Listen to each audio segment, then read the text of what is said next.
Yau za mu yi dubi ne a game da yanayin da muke da su a shekara. Akwai damina, sannan akwai kuma rani. Waɗannan su ne manyan kaso na ire-iren yanaye-yanayen da muke da su a shekara. Damina tana da farko, tana da tsakiya, tana da ƙarshe har wa yau.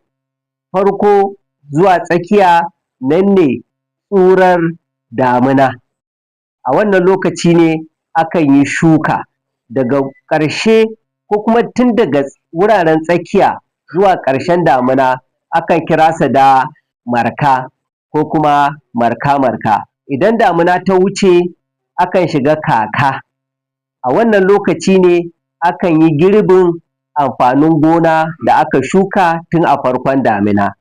Daga nan kuma sai a shiga hunturu. Hunturu na nuni ne ga lokacin da akan sami sanyi matuƙa, daga nan kuma sai rani. Rani shi ne lokacin da akan sami tsananin zafin rana da kuma hasken gaske.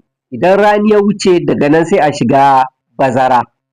Bazara lokaci ne da akan sami hazo, akan samu buji, akan samu iska mai tasowa da ƙura da ƙasa da sauran abubuwa marasa nauyi wadda iska kan ɗauka. Daga nan kuma idan bazara ta wuce sai a faɗa damina.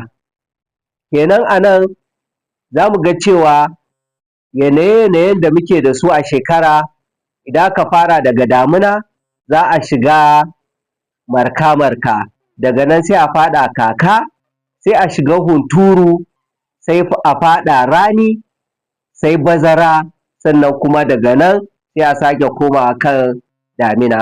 A nan zan dakata, tare da fatan za mu haɗu a darasi na gaba, da fatan za a yi liking, za a yi sharing, kuma za a yi subscribing.